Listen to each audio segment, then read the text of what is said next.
बिस्मिल्लाहिर्रहमानिर्रहीम। प्रोग्राम आगाही के साथ मैं हूं आपकी मेज़बान शाहीन सिद्दीकी। आज बहुत अहम मौजू, जिस मौजू पे हम बात करने जा रहे हैं, अगर वो तरबियत घर में कोई एक फ़र्द हासिल कर ले तो बहुत सारे अमवात बचाई जा सकती हैं। मतलब बहुत सारी अगर मैं बात करूं कि दिल की धड़कनें अगर रुक जाएं तो उन दिल की धड़कनों को वापस लाया जा सकता है, मतलब ज़िंदगी की तरफ लौट सकते हैं लोग।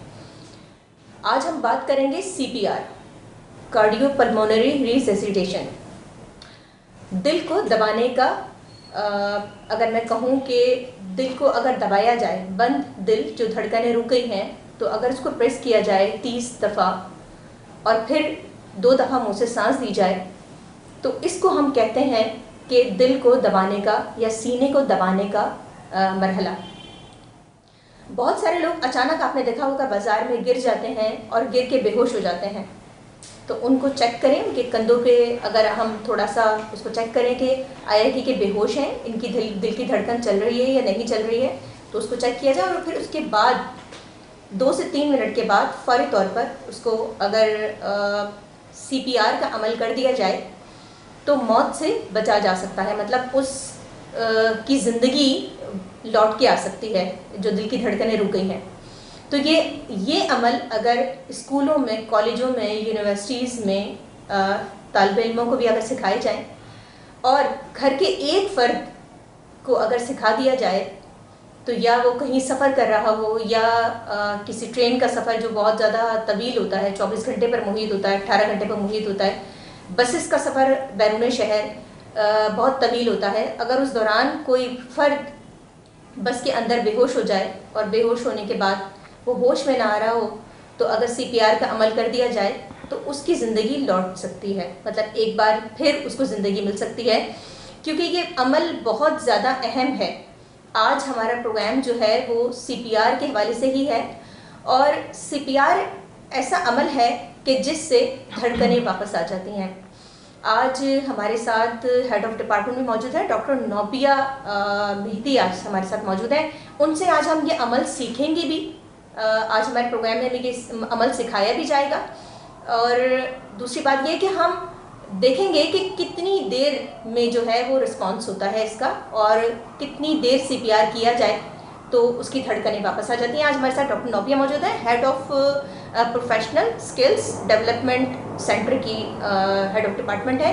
अस्सलाम वालेकुम। अस्सलाम वालेकुम। वालेकुम अस्सलाम। डॉक्टर नौबिया, आपको खुशामदीद कहते हैं प्रोग्राम में। Thank you so much. अहम मौजू CPR जी, और अगर मैं कहूँगी कि इससे ज़िंदगियाँ बच जाती हैं। बिल्कुल, अगर टाइमली आप स्टार्ट करेंगे तो बिल्कुल ज़िंदगी बचने के चांसेस हमारे पास ज़्यादा से ज़्यादा हैं। ज़्यादा से ज़्यादा हैं, क्योंकि बहुत ज़्यादा हमने देखा है बाज़ारों में अक्सर लोग बेहोश हो गए, गिरे और बेहोश हुए, और हुआ यही कि जब अस्पताल पहुंचाया गया तो वो मौत का शिकार हो गए, बिल्कुल क्योंकि ऐसा ही। लेट हो गए बहुत ज़्यादा। लेकिन अगर उसी बाज़ार में CPR कर दिया जाता तो ज़िंदगी बच सकती थी।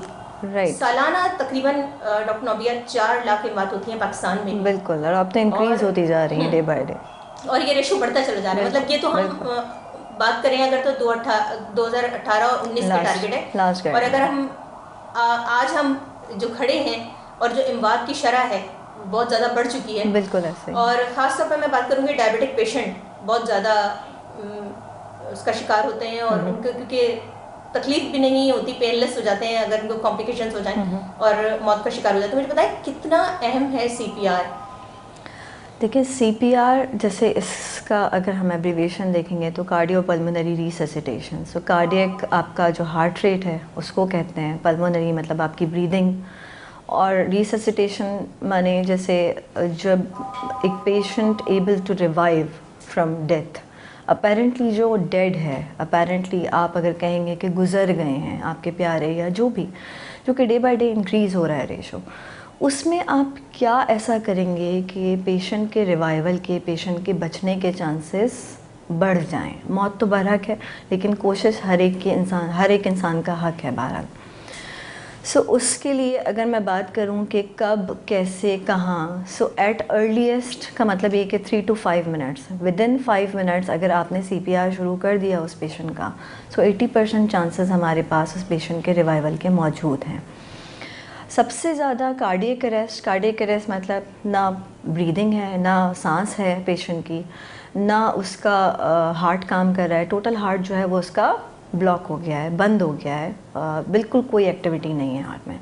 सो सीपीआर में आप क्या कर रहे हैं कि आप आर्टिफिशियली वही मैकेनिज़्म जो कुदरत का निज़ाम है, उसी मैकेनिज़्म को आप मैन्युअली अपने हाथों से स्टार्ट करके, जिसमें 2 कंप्रेशंस 1 सेकंड के अंदर अगर आप देंगे, इस पेस से चलना शुरू करेंगे, इस रफ्तार से चलना शुरू करेंगे, तो फिर पेशेंट के रिवाइवल के चांसेस बढ़ जाते हैं। मतलब 1 सेकंड में 2 दफ़ा आप प्रेस करेंगे, कंप्रेशंस देंगे, तब आपके चांसेस हैं कि पेशेंट, आप इतना अच्छा सीपीआर कर रहे हैं कि आपके पेशेंट के रिवाइवल के चांसेस बढ़ते चले जा रहे हैं। और ये ज़रूरी क्यों है? क्योंकि 5 मिनट के अंदर अंदर अगर आप सीपीआर शुरू नहीं करेंगे उस मरीज़ में, इमरजेंसी एक्टिवेट करने के साथ साथ 5 मिनट के अंदर सीपीआर करना क्यों ज़रूरी है? क्योंकि 5 मिनट के बाद आपका जो वाइटल ऑर्गन है, जो मेन ऑर्गन है आपका ब्रेन, दिमाग, बाकी तो चलें जो भी आपके पास है, हार्ट है, किडनी है, बट जो आपका जो ब्रेन है उसमें आपके डैमेज स्टार्ट हो जाता है।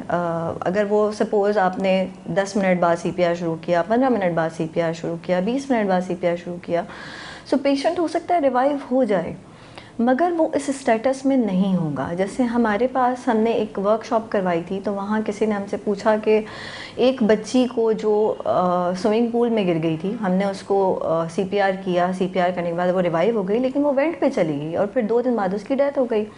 हमने उनसे पूछा आपने कब सीपीआर शुरू किया, तो कहने लगे 35 मिनट के बाद। सो 35 मिनट का मतलब है कि उसका मेजर पोर्शन ब्रेन का डैमेज हो गया है। अगर वो रिवाइव हो भी गई तो उसका कोई फ़ायदा नहीं है।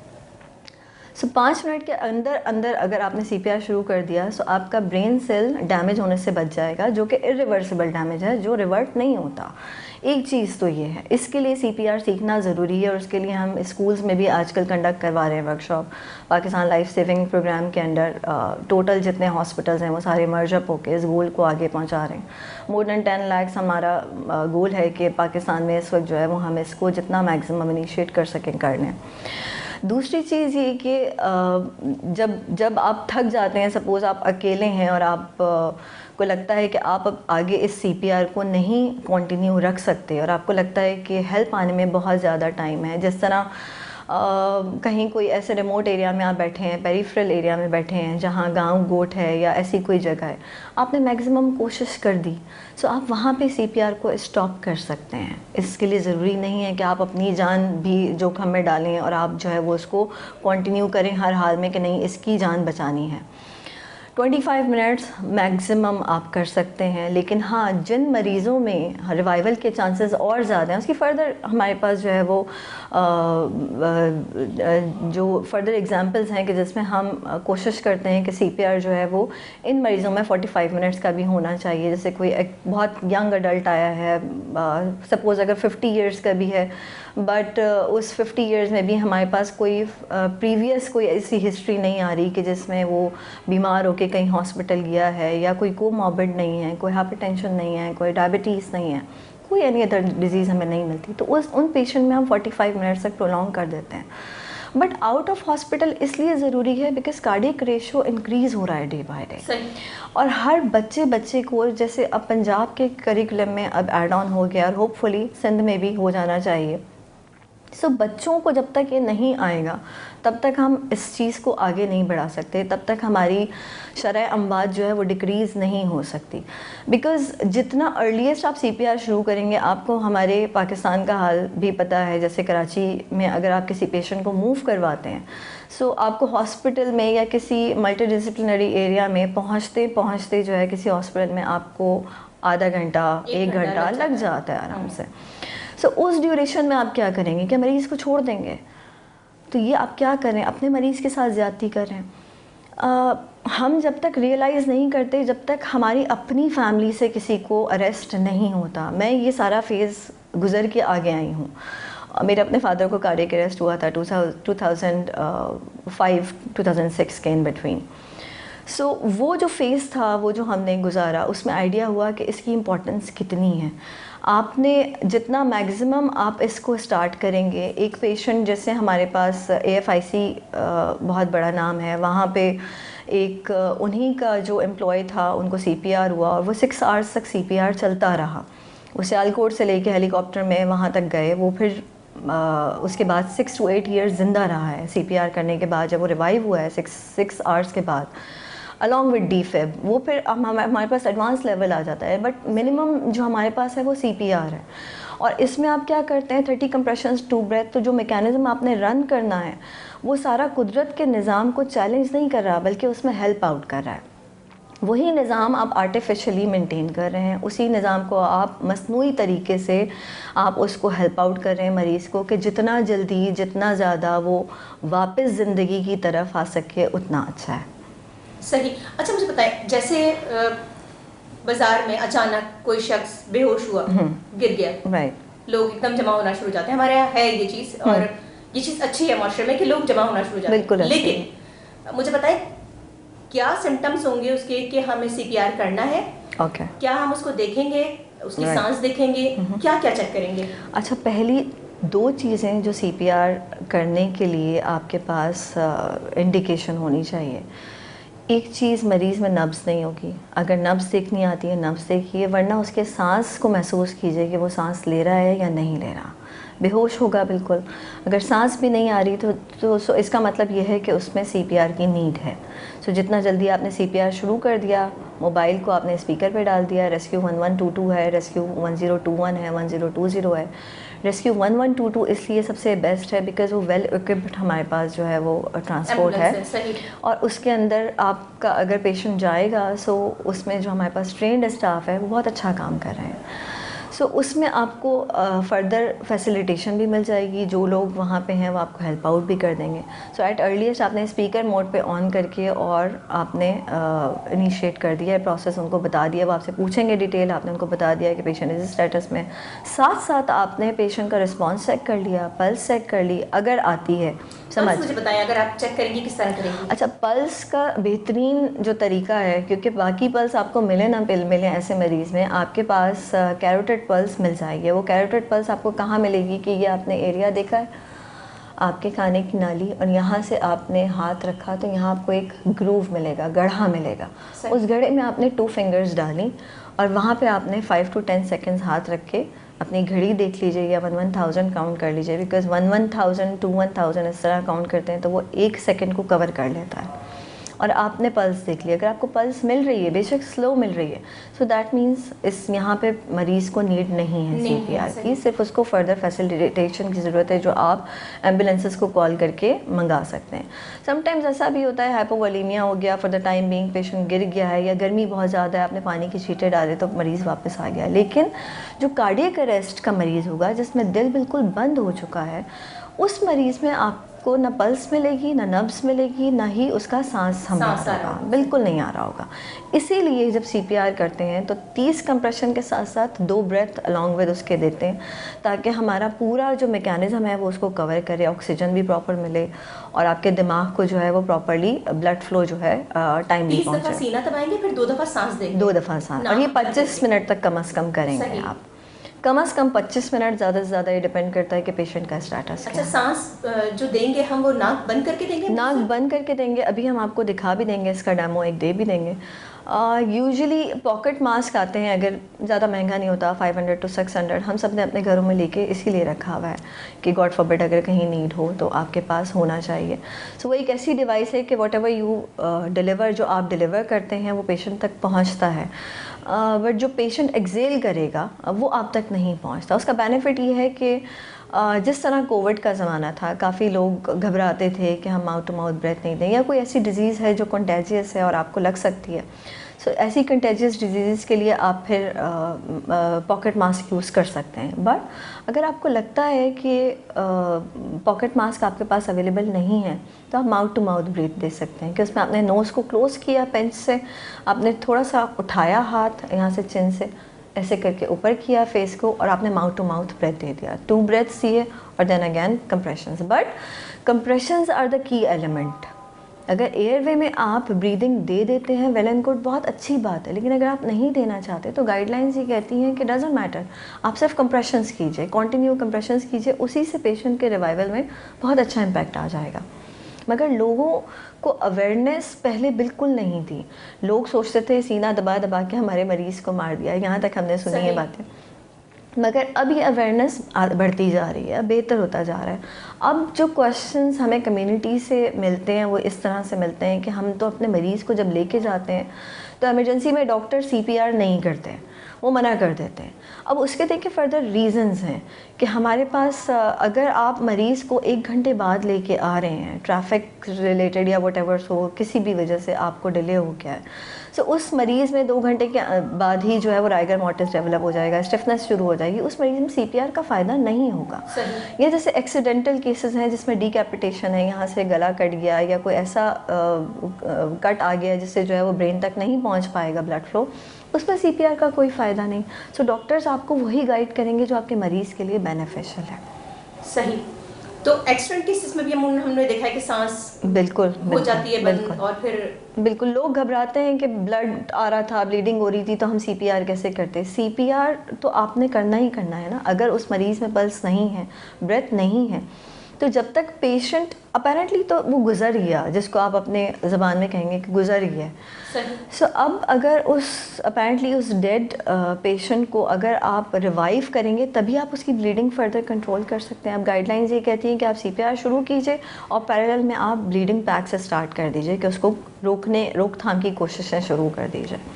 सो उसमें भी आपके पास इंडिकेशन होती है कि आपने CPR करना ही करना है अगर पल्स नहीं है और ब्रेथ नहीं है मरीज। आज हम आपसे सीखेंगे भी कि किस तरह CPR होता बिल्कुल, है बिल्कुल। और किस तरह सांस दी जाती है, किस तरह कोई इमरजेंसी हो गई है तो हम किस तरह उसको सर्वाइवल करेंगे, ये सारी चीज़ें आज हम आपसे सीखेंगे भी।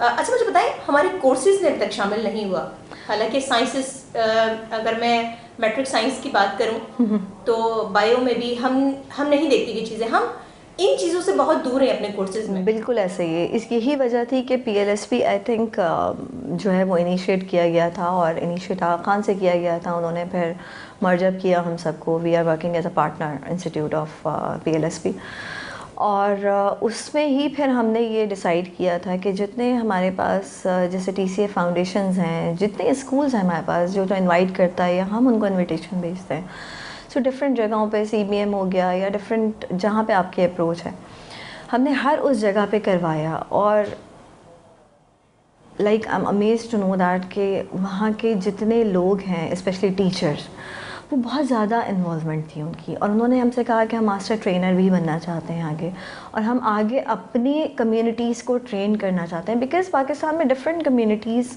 जहाँ यहाँ रन कर रही होती हैं। सो हर कोई चाहता है कि अवेयरनेस आए, हर कोई चाहता है कि चीज़ें डिफरेंट से डिफरेंट सीखें, और जहाँ जान बचाने की बात आती है तो हर कोई जो है वो टॉप ऑफ द लिस्ट खड़ा हो जाता है कि नहीं हमें भी सीखना है, हमें भी जानना है। बात ये कि जब तक आप जानेंगे नहीं तब तक आप सीखेंगे नहीं, सीखेंगे नहीं तो जान बचाना आएगी नहीं, और जान बचाना वाजिब है।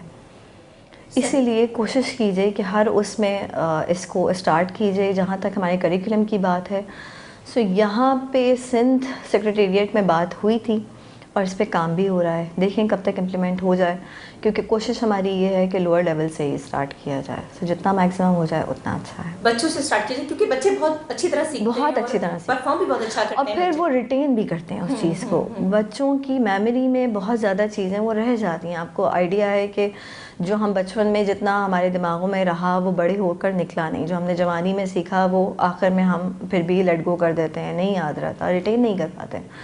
बट बच्चों की मेमोरी हमारे पास टॉप ऑफ द लिस्ट होती है। इनिशियल 5 ईयर्स, इनिशियल 10 ईयर्स वो बहुत अच्छे हैं। तो इसीलिए कोशिश यही है कि जितना करिकुलम में जितना प्राइमरी लेवल पे ऐड ऑन किया जाए उतना अच्छा। सही।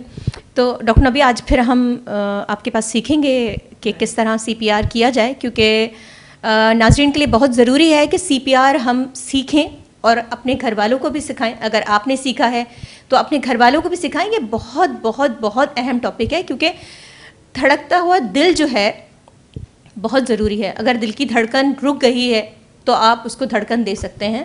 एक आसानी से एक छोटा सा अमल करके आप उसकी धड़कन वापस ला सकते हैं। नाज़रीन, एक वक्फा लेते हैं, वक्फे के बाद दोबारा ज्वाइन करते हैं और एक CPR हम सीखते हैं आज कि किस तरह CPR किया जाता है।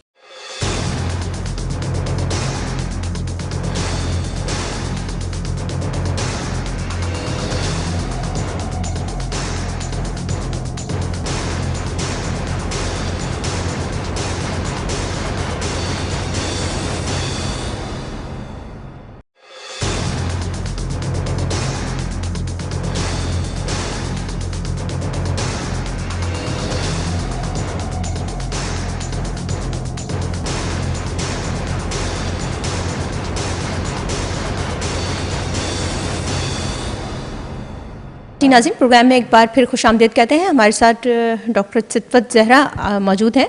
वो हमें सिखाएंगी कि किस तरह हम CPR किया जाता है और कितनी दफ़ा जो है वो दिल को जो है, सीने को जो है दबाया जाता है और कितनी दफ़ा सांस दी जाती है और कितनी अहमियत है। तो ये बताएंगी हमें कि स्टार्ट कैसे किया जाता है, एक शख्स गिरा है और गिरने के बाद क्या अमल होता है। मुझे बताएं कि किस तरह इसको स्टार्ट करते हैं हम। इसी स्टार्ट करेंगे हम। सबसे पहले तो हम ये देखेंगे कि वो कहाँ सीन सेव करना होता है हमें सबसे पहले, कि क्या नौयत है, किस जगह गिरा हुआ है। अगर आपके सामने कहीं रोड पे या किसी मॉल में किसी इस जगह पे है तो आप इसे साइड पे लेके जाएंगे। आपने खुद ही अपने आप को भी सेव करना है, आप उसको विक्टिम को भी सेव करेंगे। उसके बाद आपने ये चेक करना होगा कि उसका रिस्पांस चेक करेंगे कि आया वो हो सकता है कि खाना ना खाया और नाश्ता नहीं किया है तो वो वैसे ही गनूदगी की वजह से गिरा है, या वो वाकई अनकॉन्शियस हो गया है। ठीक है, तो हमने उसको कंफर्म करने के लिए हम उसका पहले रिस्पांस चेक करेंगे। अगर अडल्ट है तो आपको उसका रिस्पांस जो है ना शोल्डर टैपिंग करते हैं। शोल्डर टैपिंग करके आप उसको चेक करेंगे कि आपको मेरी आवाज़ आ रही है या आपको नाम आते हैं तो आप बाइनेम कॉल करेंगे। उसके बाद आपने उसकी पल्स चेक करनी है। पल्स जो है ना हम कैरोटिड पल्स करते हैं, ठीक है, और वो हमने करनी होती है तकरीबन at least 5 second, no more than 10 second, यानी ये हमें टाइम अपने उसके अकॉर्डिंग हमने चलना है। और फिर हम उसके पल्स चेक करेंगे। पल्स चेक करने के बाद हमने उसके साथ साथ हम सीने की तरफ भी देखते हैं कि सीना जो है उसके साथ मूव कर रहा है सांस के साथ या नहीं कर रहा। हमने ये देखने के बाद जब हमें पता चल जाता है कि वो अनकॉन्शियस है, ठीक है, और सांस नहीं आ रही और पल्स नहीं आ रही, ये 3 साइन होने चाहिए जिससे हमें ये पता चलेगा कि हमें इसे जो है ना CPR की अब इसको नीड है और हमने इसे CPR देना है। ठीक है, अगर इन तीनों चीज़ों में से कोई भी एक चीज़ आपको लगती है तो जैसे अगर वो फ़र्ज़ करें अनकॉन्शियस है और पल्स आ रही है, लेकिन तो हम उसमें क्या करेंगे, अगर पल्स आ रही है तो हम उसमें CPR नहीं करेंगे। तो ये तीनों चीज़ें होनी चाहिए उसमें कि अनकॉन्शियस हो, तब हमने रिस्पांस चेक कर लिया उसकी वजह से, पल्स देखनी है और साथ हमने उसके जो है ब्रीदिंग देखनी है। अगर तीनों चीज़ें एब्सेंट हैं तो फिर हम उसके कंप्रेशन स्टार्ट कर देंगे। कंप्रेशन स्टार्ट करने के लिए हमने क्या करना होता है कि पहले तो हम उसकी पोजीशन अपनी देखेंगे कि हमने किस तरह से करनी है। हमने हील ऑफ द हैंड को जो है between the 2 nipples, lower half of the sternum की तरफ हमने रखना होता है। एल्बो स्ट्रेट होंगी, शोल्डर का वेट आपके हैंड पे आना चाहिए। और इसके बाद जो है हम उसकी कंप्रेशन स्टार्ट करते हैं। मैं अभी आपको परफॉर्म भी करके दिखाती हूँ। और इसके अलावा जो है हम 5 क्वालिटीज़ हमें CPR की जहन में रखनी है। नंबर 1 ये होना चाहिए कि हमें उसकी डेप्थ देखनी चाहिए कि डेप्थ कितनी है, कितना डीप जाए, तो 5 सेंटीमीटर तक एटलीस्ट होना चाहिए वो। ठीक है, 5 सेंटीमीटर तक उसको हमने उसकी डेप्थ देखनी है। फिर उसके बाद हम उसका रेट देखेंगे। रेट उसका 100 to 120 होना चाहिए पर मिनट। ठीक है, उसके बाद मिनिमाइज इंटरप्शंस देखी। ठीक है, इसके बाद हम देखेंगे कंप्लीट रिकॉइल होना चाहिए, यानी आपने जितना उसको डीप लेके गए उतना ही आप उसका हाथ, आपने हाथ जितना आपका नीचे गया उतना ही ऊपर आना चाहिए। ठीक है, कंप्लीट रिकॉइल ज़रूरी है ताकि हार्ट की रीफिलिंग हो सके। इसके बाद लास्ट में स्विच रोल होना चाहिए। स्विच रोल क्यों ज़रूरी होता है, इसलिए कि फ़र्ज़ करें अगर आप एक कंप्रेशंस के लिए आप अकेले कर रहे हैं कंप्रेशंस, तो आप 2 मिनट के बाद आपके अंदर वो कंडीशन आपकी नहीं रहेगी, आप थक जाएंगे, फटीक हो जाएंगे, तो आप वो क्वालिटी नहीं दे पाएंगे कंप्रेशंस की। इसलिए ज़रूरी है कि एवरी 2 मिनट्स में आपने स्विच रोल करना है, यानी आपके साथ जो आपके दूसरा कोई साथी है तो आप उसको उसके हैंड ओवर कर दें कंप्रेशंस और आप जो है ब्रीदिंग की तरफ चले जाएं। तो आपने इस तरह से उसको हैंड ओवर करना है। तो ये 5 क्वालिटीज़ हमें जहन में रखनी है। अगर ये 5 क्वालिटीज़ हमारी सही रहेंगी तो हमारा जो कंप्रेशंस जो है ना, जिसका हम रिजल्ट चाह रहे हैं कि अच्छा हो, तो वो सक्सेसफुल होगा। ठीक है, तो मैं आपको परफॉर्म करके दिखाऊंगी। अच्छा, आप मुझे ज़रा परफॉर्म करके बताएं कि अगर एक गिरा है साथी तो मुझे बताएं कि किस तरह उसका अमल होगा। फर्ज करें ये आप किसी मॉल वगैरह में हैं, आपके सामने कोई गिर गया है, तो आपने सबसे पहले क्या करना है, सीन सेव करना है। यानी आपने जैसे क्राउड है तो क्राउड को आपने दूर किया, ठीक है, दूर हो जाएं या सीन सेव कर लिया। उसके बाद आप इसके रेस्पॉन्स चेक करेंगे। रेस्पॉन्स चेक करने के लिए आप शोल्डर टैपिंग करेंगे। और यू ओके, मेरी आवाज़ आ रही है आपको, हेल्प हेल्प, हेल्प के लिए आपने बुलाना है। इसके बाद आपने इसकी पल्स चेक करनी है, पल्स आपने कैलकुलेट करनी है। साथ आपने सीने की तरफ देखना है कि इसकी सांस के साथ मूवमेंट हो रही है या नहीं है। तो हमने काउंट किया, ये हमने कितना करना है, at least 5 second, no more than 10 second. तो ये हम किस तरह से कवर कर सकते हैं इस टाइम ड्यूरेशन को, हम इस तरह से काउंट कर सकते हैं कि जैसे 1,1000, 1,2000, 1,3000, 1,4000, 1,5000, 1,6000, इसमें हमारा ये ड्यूरेशन कंप्लीट हो जाएगा। ठीक है, इसके बाद हमने देख लिया कि इसका तीनों चीज़ें हमें इसमें नहीं मिली। हम इसका हमने इसका रिस्पांस चेक किया, नहीं मिला, पल्स भी नहीं थी और ब्रीदिंग भी एब्सेंट थी। तो अब इस कंडीशन में हम इसे CPR की नीड होगी। अगर इन तीनों में से कोई भी एक चीज़ है तो इसका मतलब सीपीआर नहीं करना, यानी कि अगर आप पल्स आ रही है, ठीक है, रिस्पांस नहीं है लेकिन पल्स आ रही है और ब्रीदिंग आ रही है तो मतलब सीपीआर नहीं करना। तो ये तीनों चीज़ें देख ली, तीनों चीज़ें एब्सेंट हैं।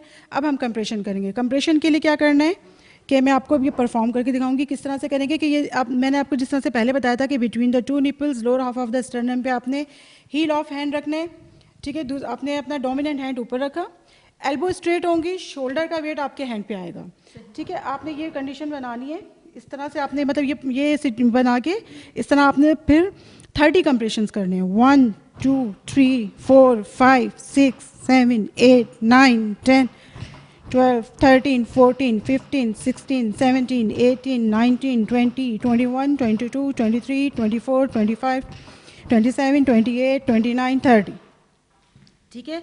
30 कंप्रेशंस होंगे। 30 कंप्रेशंस कंप्लीट होने के बाद आपने 2 ब्रीथ देनी होगी, ठीक है। और ब्रीथ देने के लिए आपको क्या करना है, हाँ, अगर आपके पास तो अगर बैरियर डिवाइस है कोई भी, जैसे कि हमारे पास ये अगर पॉकेट मास्क है तो अपने पॉकेट मास्क यूज़ करना है। और इन केस कि आपके पास अगर पॉकेट मास्क नहीं है तो आपने क्या करना है, आप इसको माउथ टू माउथ ब्रीथ दे सकते हैं, वो भी उस कंडीशन में कि अगर आपको खुद को हेजिटेशन नहीं है।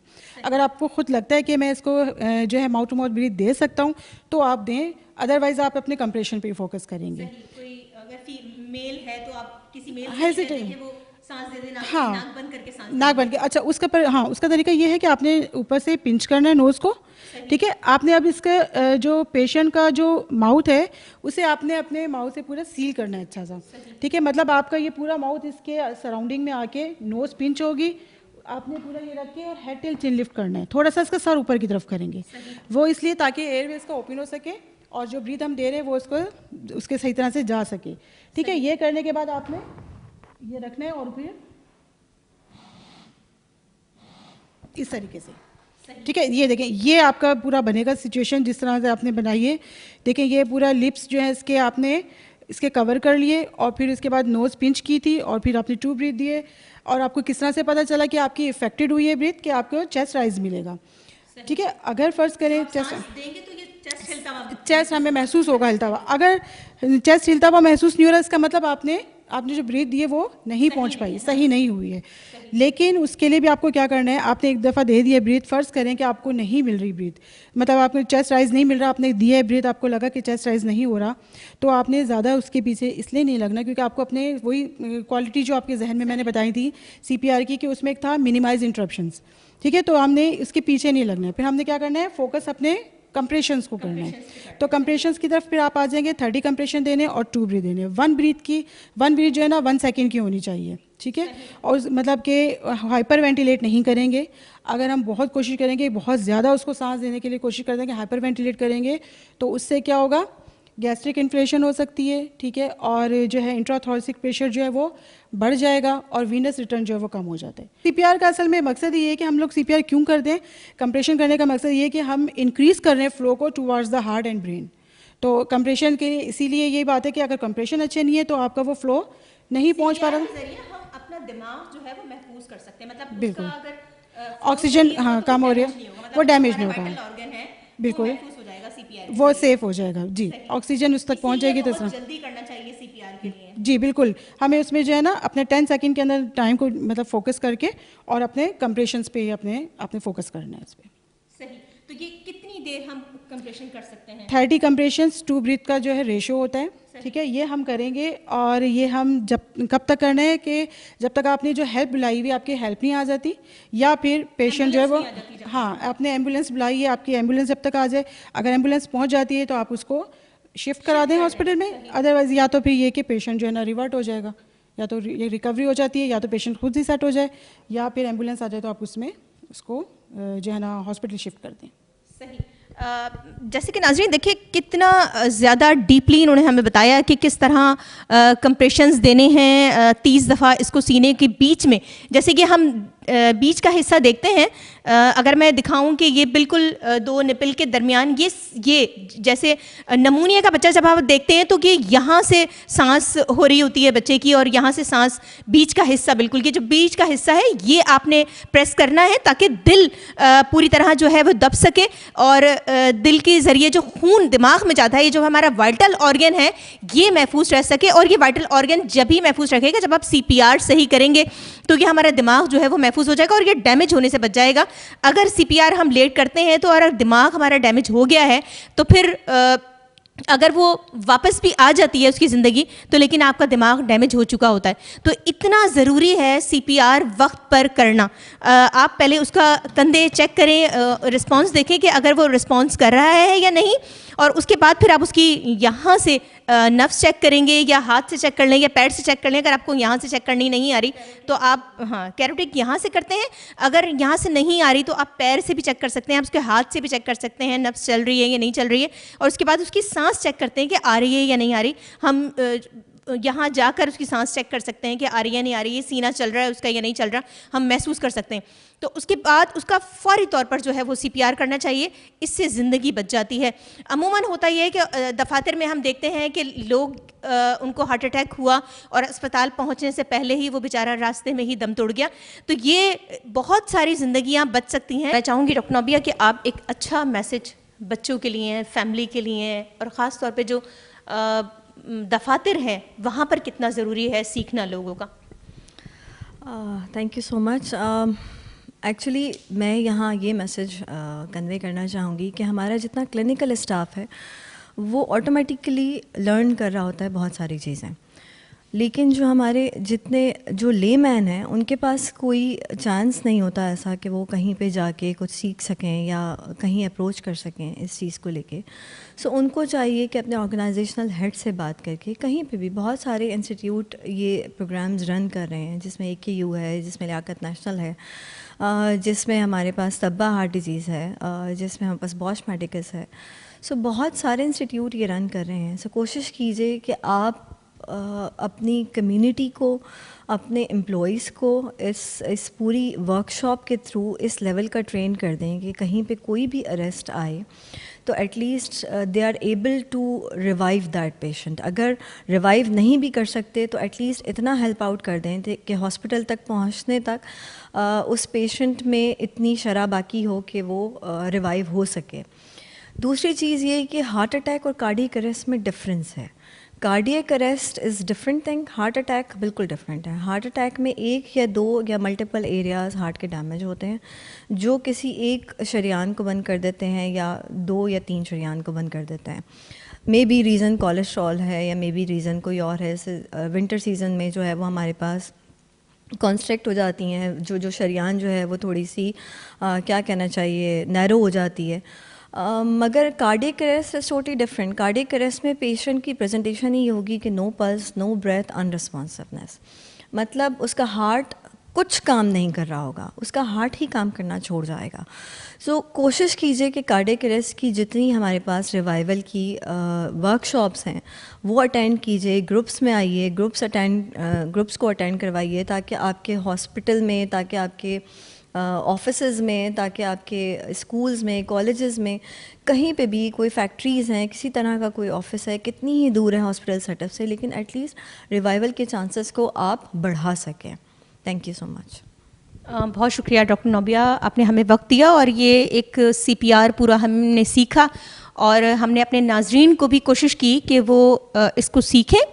और बहुत सारे इंस्टीट्यूट मौजूद हैं, ट्रेनिंग सेंटर्स मौजूद हैं। हम कोशिश करेंगे कि बहुत सारे जो ट्रेनिंग सेंटर हैं उनको भी अप्रोच करें और यूनिवर्सिटीज़ में, कॉलेजेस में और स्कूल्स में ख़ास तौर पे की ट्रेनिंग दी जाए। और ख़ास तौर पे वो फैक्ट्रियाँ जहाँ 500 के करीब मुलाजमीन हैं या 1000 के करीब मुलाजमीन हैं, वहाँ ख़ास तौर पे इसको लाजमी करार दिया जाए कि ये ट्रेनिंग 10 से 12 या 15 अफराद जो है वो ट्रेनिंग हासिल करें, ताकि कोई भी इस तरह का कार्डियक अरेस्ट हो तो फौरी तौर पर जो है वो CPR दिया जाए। एक वक्फा लेते हैं, वक्फे बाद दोबारा ज्वाइन करते हैं।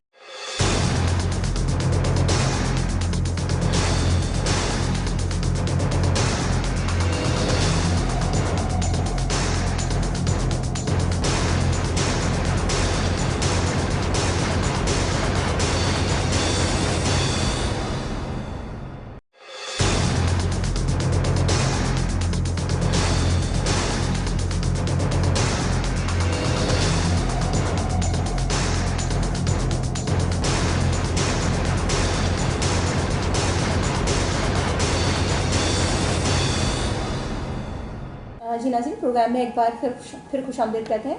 हमारे साथ national institute of cardiovascular disease के एग्जीक्यूटिव डायरेक्टर मौजूद हैं, प्रोफेसर ताहिर सगीर। उनसे जानते हैं कि जो CPR है उसका निसाब में शामिल होना कितना ज़रूरी है, क्योंकि जब तक ये निसाब में शामिल नहीं किया जाएगा, इमवात की शरह जो बढ़ती जा रही है कार्डियक अरेस्ट में, उसको किस हद तक कम किया जा सकेगा। अस्सलाम वालेकुम सर, कहते हैं आपको प्रोग्राम में। सर मुझे बताएं कितना ज़रूरी है CPR निसाब में शामिल करना। बुनियादी तौर पे जो कार्डियोपल्मोनरी रिससिटेशन है CPR, उसका मकसद ये है कि इमरजेंसी में आप जो है ना मरीज़ के लिए एक किसी किस्म की लाइफ सेविंग चीज़ जो है वो प्रोवाइड करते हैं। और ये बड़े सिंपल मनूवर्स हैं जो कि आम पब्लिक के लिए भी आसान है करने को। तो सारी दुनिया में ये सारी चीज़ें जो है ना जनरल पब्लिक में सिखाई जाती हैं, स्कूलों में सिखाया जाता है। और फिर इसके साथ जो AED जो मशीन होती है वो पब्लिक प्लेसेस पे लगी होती हैं, रेलवे स्टेशन, मॉल्स, एयरपोर्ट्स, हर जगह पे होती है। तो ये तो उन माशरे की मैं बात कर रहा हूँ जो कि बड़े एडवांस हैं। मगर CPR की जहाँ तक बात है, बेसिक लाइफ सपोर्ट के लिए जो चीज़ें चाहिए होती हैं उसका यकीनन अगर हो सके तो आम पब्लिक के लिए बहुत ज़रूरी है, स्पेशली ऐसी जगहों पे जहाँ पे जैसे मिल्स हैं, वहाँ पे हज़ारों के हिसाब से लोग काम कर रहे होते हैं। तो वहाँ पे ये नॉलेज अगर मौजूद होगी तो किसी किस्म की कोई इमरजेंसी होगी कार्डियक अरेस्ट से रिलेटेड, तो कम से कम लोग जो है ना मरीज़ को सपोर्ट दे देंगे उस वक्त तक जब तक के जो है एडवांस कार्डियक लाइफ सपोर्ट आ जाए या उसको बेहतरीन अस्पताल में पहुंचा दिया जाए। इसके लिए दो एंड्स हैं। एक एंड तो ये है कि आप स्कूलों में जो है ना सेकेंडरी लेवल से शुरू करें या हायर सेकेंडरी से शुरू करें, और ये आपके जो निसाब है उसमें शामिल कर दिया जाए। और बुनियादी तौर पे ये जो है ना टेक्निक्स हैं जो सिखाई जाती है कि किस तरह आपने प्रेशर देना है दिल के लिए सीने के ऊपर, तो स्कूलों में हो जाए। और उसके बाद बहुत ज़रूरी है कि ऐसी जगहों पे जहाँ पे बहुत ज़्यादा लोग एक जगह पे काम कर रहे हैं तो वहाँ पे बाकी अगर मीडिया इसकी प्रोजेक्शन कर दे तो वो भी बहुत, मगर इसके लिए बहुत ज़रूरी है कि आप अपने हाथ से ही जो है ना ये करें, तो फिर आपको टेक्निक आती है। सही सर, जैसे मॉल्स हैं बहुत बड़े बड़े, वहाँ हज़ारों की तादाद में रोज़ लोग होते हैं। एकदम अचानक कोई शख्स गिरता है और फिर लोगों को पता ही नहीं चलता, मजमा तो लग जाता है लेकिन वो प्रोसेस नहीं कर पाते क्योंकि दिल बंद हो गया। और फिर दिल का बंद हो जाना 5 से 10 मिनट और फिर वो दिमाग तक नहीं पहुंचना, तो दिमाग भी मफलूज हो जाता है उसमें। तो मुझे बताएं कि कितनी जल्दी रिस्पॉन्स करना चाहिए, और मॉल्स में ख़ास तौर पे कितनी ट्रेनिंग्स होनी चाहिए, बाज़ारों में कितनी ट्रेनिंग्स होनी चाहिए।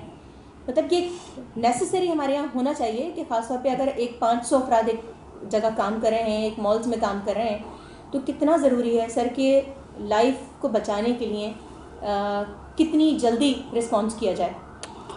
मॉल्स में तो अब ये थोड़ा सा रुझान आ गया है कि जो नए मॉल्स बने हैं उनमें सिक्योरिटी के जो लोग होते हैं वो तकरीबन हर जगह और हर फ्लोर पे होते हैं, उनको इसके लिए ट्रेन किया होता है। जो नए वाले मॉल्स हैं उसमें जो है अब AED जो ऑटोमेटेड इलेक्ट्रिकल डिफिब्रिलेटर हैं वो मौजूद होते हैं। तो मॉल्स की हद तक तो जो नए वाले हैं उनमें जो उनके सिक्योरिटी का अमला है वो इस चीज़ पे ट्रेंड है, और वो विद इन नो टाइम जो है ना आपको CPR शुरू कर देते हैं, और फिर उसके बाद जो है ना जो भी उसकी केयर है फर्दर उसके लिए वो शामिल हो जाते हैं। सही सर, आज हमने बड़ा डीपली इसको उस डिपार्टमेंट में सीखा कि किस तरह प्रेस किया जाए सीने को, कितनी दफ़ा प्रेस किया जाए, सांस किस तरह दी जाए, और क्या क्या चीज़ें ज़रूरी हैं कि अगर वो सांस आ रही है या उसकी पल्स चल रही है या वो रिस्पॉन्स कर रहा है, ये तीनों चीज़ें नहीं है तो उसके बाद रिस्पॉन्स किया जाए। सर आपके इदारे में, आपने अपने इदारे में भी तमाम लोगों को इसमें जो है ट्रेनिंग दी है, ख़ासतौर पे वो अमला जो HR में है, मुख्तलिफ़ इदारों में दफ़ा दर में काम कर रहे हैं, उसमें भी आपने ट्रेनिंग दी है। स्कूलों, कॉलेज और यूनिवर्सिटी में आप लोगों का क्या प्लान है इस हवाले से? देखिए, हमारी तरफ से हर एक को ऑफ़र है। हम यहाँ से बाहर जाके भी लोगों को ट्रेनिंग दे रहे हैं, अभी पीओबी में भी दिए और मुख्तलिफ़ जगहों पे। हमारी तरफ से तो खुली ऑफ़र है। हमारे जो इंस्ट्रक्टर्स हैं वो सबको ट्रेनिंग के लिए तैयार हैं। हमारे पास चूँकि ये अमेरिकन हार्ट एसोसिएशन का सेंटर है तो ऑन पेमेंट है, तो बग़ैर पेमेंट के हम करते नहीं हैं। हाँ, एक जो आम पब्लिक के लिए कोर्स है वो हम फ्री ऑफ चार्ज कर देते हैं, तो वो हमारी तरफ से खुली ऑफ़र है। जो हमें अप्रोच करेगा हम वहाँ जाके सारी चीज़ें करा सकते हैं। सर, मैं खास तौर पर थोड़ा सा हाईलाइट करना चाहूँगी बिज़नेस कम्युनिटी को। इनकी जो एसोसिएशंस खास तौर पे बनी हुई है, जैसे कराची में कुरंगी एसोसिएशन बनी हुई है, जैसे हम FPCCI है, वहाँ सारे बिज़नेस कम्युनिटी के लोग हैं। और वहाँ कुरंगी की अगर मैं बात करूँ तो गारमेंट फैक्ट्रीज़ की तादाद बहुत ज़्यादा है जी हाँ। तो अगर ऐसी एसोसिएशंस को हम इन्वॉल्व करें, उनको थोड़ी सी ट्रेन करें कि एक फैक्ट्री में अगर 1000-2000 अफराद काम कर रहे हैं तो वहाँ कितना अमला आपका ट्रेन होना चाहिए कि आपका बर वक्त जो है वो उसको CPR किया जाए। जी बिल्कुल, उसके लिए मेरे ख़्याल में हर शिफ्ट में सुपरवाइज़र्स होते हैं और उनके असिस्टेंट सुपरवाइज़र होते हैं, तो मेरे ख़्याल में हर शिफ्ट में 5 से 10 लोग अगर ट्रेंड हो जाए तो ये अच्छी बात हो जाएगी। सही सर, मैं आखिर में आपका मैसेज लेना चाहूँगी इस हवाले से कि आम पब्लिक के लिए आप CPR के हवाले से क्या मैसेज देंगे और कितना ज़रूरी है CPR? ये तो ज़रूरी की तो बात ये है कि इसकी अशद ज़रूरत है, और बाकी ज़रूरी इतना है कि आप किसी एक इंसान की जान बचा रहे हैं। और मज़े की बात यह है कि इसमें आपका ख़र्चा भी नहीं हो रहा। सिर्फ़ ये है कि ये टेक्निक अगर आप सीख लेते हैं तो उससे दूसरे की जान को बचाया भी जा सकता है। मगर अगर आप सही टेक्निक सीखेंगे तो फिर आपके लिए भी कोई परेशानी नहीं होगी कि आपको थकन होगी, क्योंकि ये 2-2 मिनट के साइकिल से करते रहना है जब तक कि एडवांस चीज़ें मौजूद ना हों। तो मैं समझता हूँ ये चीज़ तकरीबन मेडिकल प्रोफेशन के तो सारे लोगों को आनी चाहिए, मगर जनरल पब्लिक में भी जो पढ़े लिखे लोग हैं उनमें इसका इदराक होना चाहिए और उनको आना चाहिए, ताकि किसी भी किस्म की इमरजेंसी की सूरत में अपने घर के अंदर लाइफ सेव की जा सके। सही, बहुत शुक्रिया सर, आपने हमें वक्त दिया, और ख़ास तौर पे उस डिपार्टमेंट का डॉक्टर नौबिया का जिन्होंने हमें वक्त दिया और तमाम सेशन हमें ब्रीफली सिखाया भी, और हमने आज उसको परफॉर्म भी किया वहाँ पर। किस तरह के अगर कोई फ़र्द जो है वो अचानक कहीं गिर जाए, जैसे रेलवे स्टेशन है या सफ़र के दौरान, या बेहोश हो जाए, और उसको किस तरह रिस्पॉन्स करना है, उसका रिस्पॉन्स चेक करना है, उसकी पल्स चेक करनी है, और उसके बाद उसकी सांस चेक करनी है कि आ रही है या नहीं। तो विदिन 3 मिनट आपने ये सारी चीज़ें चेक करनी है। अगर ये चीज़ें नहीं आ रही हैं तो आपने फिर CPR करना है। उससे अगर जो नकारा दिल हो चुका है उसको करामत बनाया जा सकता है, और वो दिल अगर आप उसको करामत बना देंगे तो वो जो आपकी दिमाग की ख़ास तौर पे जो खून की जो फराहमी है उसको जो है वो मौसर किया जा सकता है, और जो आपका जो पूरा नर्वस सिस्टम है, आपके दिमाग, आपके जो जितने जिस्म के आज़ा हैं वो आपके दिमाग के ज़रिए ही पैगाम रसाई होती है, जो मूव करते हैं। आपका हाथ जो हिल रहा है वो दिमाग में जो न्यूरॉन्स होते हैं उसके ज़रिए जो है वो आपके हाथों की हिलने का अमल, हरकत, आपके चलने का अमल, ये सब आपका दिमाग जो है वो कंट्रोल करता है। तो हमारा वाइटल ऑर्गन है। अगर कभी भी किसी भी वक्त किसी भी लम्हे बाज़ार में आप मौजूद हैं, कहीं सफ़र में मौजूद हैं और कोई बेहोश हो जाए तो फ़ौरी तौर पर उसको रिस्पॉन्स करें कि वो रिस्पॉन्स कर रहा है, यानी आवाज़ दें, आपको दें उसको। अगर वो आवाज़ महसूस कर रहा है आपकी, तो उसका मतलब है आपको उसको CPR की ज़रूरत नहीं है। अगर उसकी पल्स चल रही है तो उसको CPR की ज़रूरत नहीं है, और अगर उसकी सांस चल रही है तो भी ज़रूरत नहीं है। लेकिन अगर तीनों चीज़ें आप देखें, चेक करें कि रिस्पॉन्स नहीं हो रहा है, तो फ़ौरी तौर पर जो आप अगर CPR करेंगे तो उसकी जान बच जाएगी। तो अल्लाह ताला ने कहा है कि एक शख्स की जान बचाएं तो आपने पूरी इंसानियत की जान बचा ली। तो ये बहुत ज़रूरी है कि एक छोटा सा अमल आप अगर सीख लेंगे CPR, तो आप बहुत सारे इंसानों की जान बचा सकते हैं और अपनी फैमिली को भी बचा सकते हैं। इसी के साथ अगले प्रोग्राम तक के लिए इजाज़त दीजिएगा। अल्लाह हाफ़िज़।